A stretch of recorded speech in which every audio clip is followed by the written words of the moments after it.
Chapter 8. Eerie Echoes. In the moonlight, Louise and Jean could see Sam and Sally Reinhardt riding away on two horses. "Silver Streak and Jubilee!" Louise gasped.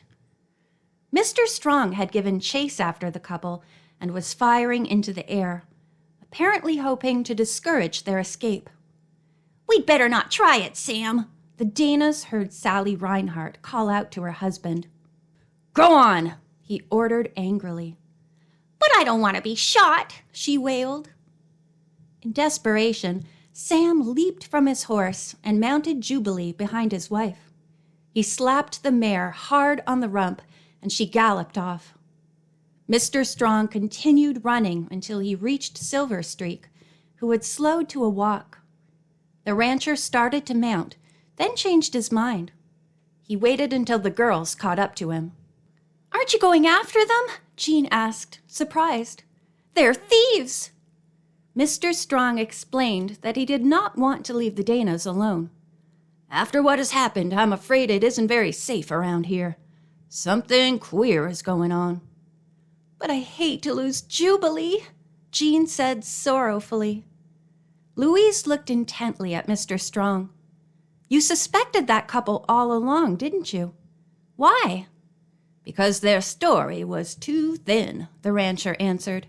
"If they're both hunters, why didn't one of them shoot the bear they claimed was after them?" "Yes, why not?" Louise repeated. "And why," Mr. Strong went on, "if the Reinhardts had horses of their own, didn't they go back and get them? They're phonies, all right." Louise then speculated as to whether the couple had really found the food in the cabin, or did they bring it with the intention of staying there? And we interrupted some plan the Reinhardts were carrying out. "I think you're right," the rancher agreed. "Who can they be? And what were they planning?" Jean inquired. "Maybe they're using false names." "Yes," said Louise. "And I don't believe the Reinhardt's story about Baron going back to the train." "Neither do I," Jean agreed. "But maybe they did hear it. And I'll bet if they did, the story came from Hopley and Simpson, whom they must have met." "But why would those men tell such a thing?" Mr. Strong asked. "They hoped we'd meet the Reinhardts, hear about Baron, and hurry away from here," Jean declared. "Hopley and Simpson just don't want us around this area." "You might be right," the rancher said thoughtfully. Despite the gravity of the situation, Mr. Strong smiled as they walked back to the cabin. "I hope you girls won't carry away a bad opinion of our big, beautiful Rocky Mountain country." "Not at all," said Jean, grinning back. "No matter where you go, you find thieves around." "And these thieves were imported, don't forget," Louise added. The rancher became serious again. "Without the extra horse, we'll have to give up our trip to Lost Lake," he said. "We must start back at dawn.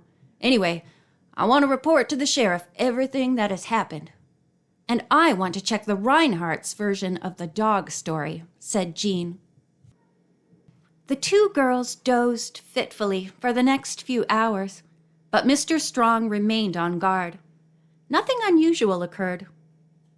After a hasty breakfast and tidying up the cabin, the three riders set off. Jean insisted upon taking the pack horse, on whom extra blankets were laid. "Riding bareback in the Rockies," she called gaily. "I feel like an Indian." It was arranged that Jean would go in the lead, with the others close by in case of trouble, but she rode very well. About mid-morning, Louise exclaimed admiringly about the beautiful scene ahead. A sheer rock wall arose on the left of the flat land, while some distance to the right was a low hill of stunted pines. "What an unusual sight," Jean remarked. The riders did not talk for a few minutes as they took in the gorgeous panorama. Suddenly, they were startled by a clear, well-defined voice calling, "Get the witch! Get the witch! Get the witch!" The three on horseback reined up abruptly. There was absolute silence. The mysterious voice said no more. Finally, Mr. Strong spoke up in a whisper. "It's an echo from the wall. Don't talk. Let's try to find the person who caused the echo." The girls strained their eyes to look among the trees opposite the wall. They could see no movement. Quickly they galloped across the flat land and again scanned the hillside. No one was revealed, although it would have been almost impossible for a person to hide among the stunted pines. "This place sure is spooky," Jean whispered as they rode on. "And what was meant by the collar?" Louise asked. When the mystified riders reached the end of the rock wall and were about to turn sharply around the base of it, they were startled to hear laughter. Not lilting, happy laughter, but the type which is characteristic of a person with a sardonic nature. The laughter was followed by the words, "Beautiful artwork. Beautiful artwork." The riders reined up again and looked in every direction. Still they could see no one. "What do you make of it?" Louise finally asked Mr. Strong in a low voice. The rancher shook his head in puzzlement. "I can't figure it out. All I can tell you is I understand there's a certain rock wall in this area which repeats words in a triple echo. This must be that wall." "I'd certainly like to know who's causing the echo," Jean stated. "We may as well go on," Mr. Strong urged.